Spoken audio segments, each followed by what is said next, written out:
Check it out. You can see me better now. Couldn't see me before, huh? So, today's June 19th, 2019.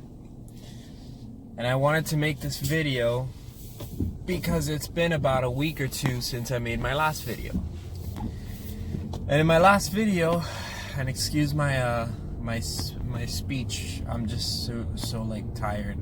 Almost sounds like I'm drunk, but since my last video that I made, I was in my other car, and it's not perfect, but I'm leaning it against my screen. But yeah, I was in my other car, and you know, it was giving me problems. I don't know what was the last thing I recorded, but basically, man, this is not gonna work. But if I can at least make it, maybe like that, it'll work. Like, it's still angled, but it's better than before. So my car was giving me issues, and I don't know how much, like, I've been explaining in these last videos, but my AC, my engine fan broke. It was a $750 repair. And that's when I was like, nah, man, this has got to go. So I went to CarMax and I sold it. It was like for $4,500, which they wrecked me with the price, but you know, it is what it is. I just wanted to get rid of it. So that's $4,500 minus $700. So technically I made like $3,700 or $38, whatever that addition is. I think it's $38. That's what I technically made. And so I went over to Mazda and I leased this car. It's a Mazda 3 2019. Boom, awesome, beautiful, nice design. Got it for $285 a month. No down payment. I just put down $1,000, and that wasn't really a down payment. It's just paying the fees and the tag transfers and all that stuff. And with the other, well, I said I made $3,700, but I really had in cash $4,500. It's just technically it was a $4,500 minus a $700 for the repair. You know, it's like my mental math. But I grabbed the $4,500 and I paid my credit card. So what that meant is that now I save an extra $100 a month that I'm not paying interest. So technically this year with that move, I saved $1,200.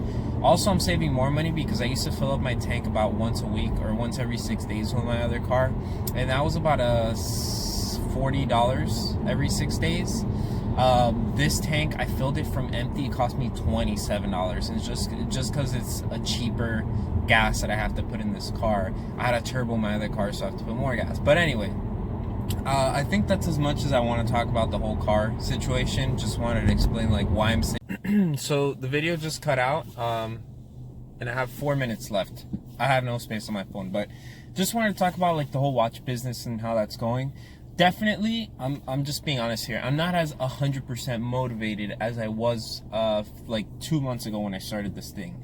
Now, that's not to say that I've given up. I haven't given up. This is gonna happen. It 100% is gonna happen. It's just that at the beginning, you know, it was all new and like super exciting and fun, and like, you know, the amount of possibilities. Like, I've gotten to the point where everything now is kind of like just trying to figure out like these final things. You know, I kind of have figured out how I'm gonna package these things. That's looking pretty nice. I've kind of designed I've designed the package. I'm not gonna get into that, but I've kind of designed the package, and I'm really excited with how that looks. The watch is almost done. It's just I keep having this like this boring repetition of I print, it fails, I print, it fails, I print, it fails. And what I'm calling a failure is not that the print like is not working. No, it's fine. It's just it needs adjustments. So because it needs an adjustment, it's technically a failure because now I have to redo the whole thing. I have to go back, I have to edit a small little thing, and then I have to send it to print again, because essentially what I'm doing is that I'm making this watch by trial and error. And that's because different resins have different settings that need to be used in order to get their optimal, I guess, optimal function or whatever. Just like optimally, it has to have a certain setting for it to be the best it can be, you know.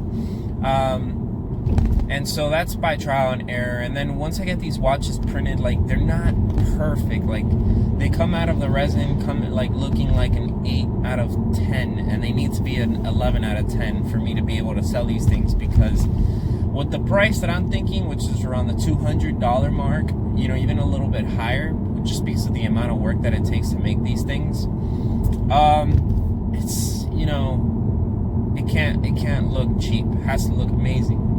So I'm experimenting with like polishing and sanding and all that stuff, but I'm not able to get it right yet.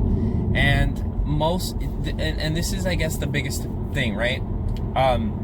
So most of the time, like, let's use the analogy of doing a backflip.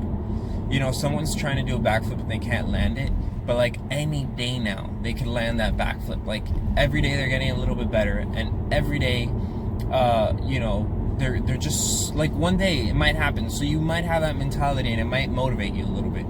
I don't have the mentality with this whole watch thing, and that's the biggest problem. It feels like I'm not moving up anymore. That's why I'm not motivated. It's not that I've lost interest. I'm super interested. So try not to confuse lack of motivation with lack of interest, right? I'm interested, I'm just not motivated. And so that happens because every day I'm working, every day, like, I get home from work probably at 5:30 or 6, then I gotta set up the printer, right? And once I set that printer up, it takes about 2 to 3 hours for that print to finalize, and then once it's done, it's like 9 o'clock. I don't even have sunlight anymore, so I can't harden it using UV. So I pretty much just like wash it off with, you know, IPA, and then once I do that, I look at it, and usually that's where I notice the mistakes. So then by then I'll try to sand it a little bit, and it kind of just ruins the piece. I haven't been able to find a procedure that works, and I'm running out of options here, because before, you know, I had like 20 things I wanted to try, and I pretty much tried every single one of those things when it comes to like the smoothing of the surface. So what I'm trying to say here is that at this point, it doesn't feel like I'm scaling up anymore. Now it feels like I'm just walking sideways, and that's why I'm not as motivated as I once was, because now I just feel like I'm walking sideways. But that's the end of this video. I ran out of time. So yeah, till next time, I think that's the only interesting thing that's happening so far.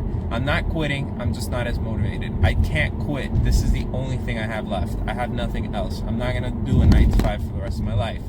So this is it.